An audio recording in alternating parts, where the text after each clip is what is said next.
comes back here into the courtyard and hangs herself from the tree right there.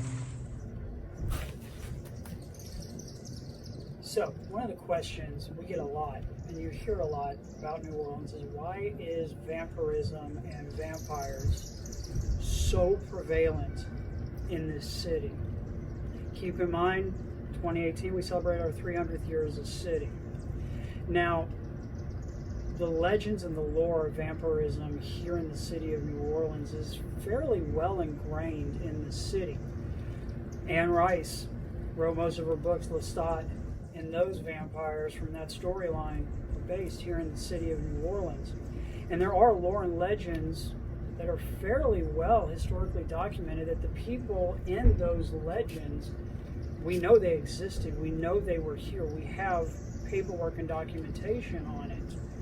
And the stories, though horrific, aren't that far-fetched when you start talking the likes of the Carter brothers, Jacques Saint Germain, some of the vampire murders that have happened here and around the city.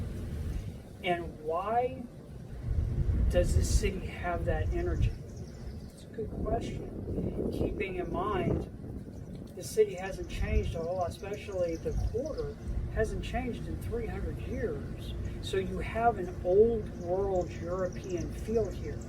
Now, pre-Europeans coming into this area, back when the Native Americans were prevalent in this area was known by a name, and her name was Balbancha.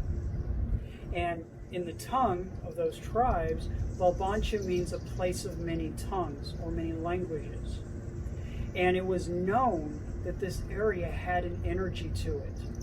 And if you spent any time here in the city of New Orleans, you know that the French Quarter itself has an energy to her. You can feel it. You can feel when she's happy, you can feel when she's angry.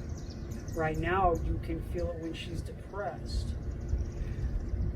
But going along that line of thought, that Balbancha is a palatable thing that is there, is it a huge leap to think that Europeans moving into this area who didn't bother listening to the warnings that were given to them by those Native American tribes, that you didn't live here, you didn't establish a colony here.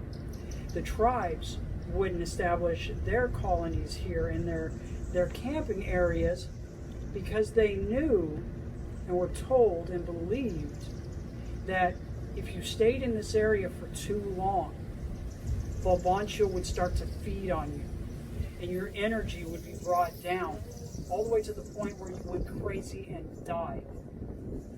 Sound like something else? Vampire? So, it's not a huge leap to think when you start studying the history of New Orleans and you truly dive off into the historical tracks here in the city. It gets very dark very, very quickly. And so, it's not a huge leap to have and think that that energy is feeding into this area. Here in the city of New Orleans, over 300 years alone, there are riots and massacres, murders, and that all that energy feeds. And if you follow, as science has proven, that energy cannot be created or destroyed, it can only be manipulated. That energy has to go somewhere.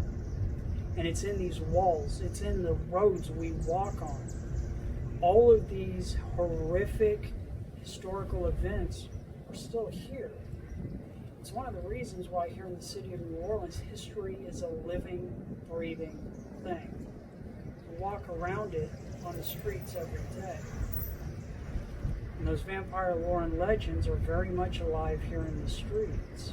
You go into the Casket Girls in the Ursuline Convent, and vampirism being brought from Europe into North America.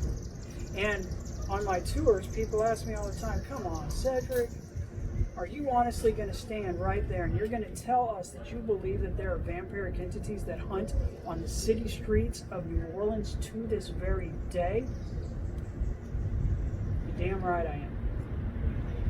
And there is evidence after evidence after evidence after evidence that these creatures are here, that they hunt, and they've been with us for over 300 years. Some believe they are the Segoy, brought over from Europe around 1729 by the Casquette girls who came here into the city, and that those creatures are still here, they still hunt. For those of us that have either born and raised here, lived here our entire lives, or those of us that are transplant, been here for decades, you get to know us and you start asking, we've seen things. There's things that happen out there that you kind of just put out of your mind because you really don't want to believe that monsters are real. They're very real. And they are out there. So, if you guys ever get a chance, when you come down here to visit us here in the city of New Orleans, pay close attention when you're walking around these streets. You might be amazed at what you see lurking in the shadows. And thank you so much. We will see you guys in our next video. Don't forget to like, subscribe, click the notification bell, and all the YouTube algorithm things that you already know that you should do, because that way you will stay abreast of whatever videos we're putting out. And it also lets us know that you are enjoying our content. All right, thanks guys. See you in the next video.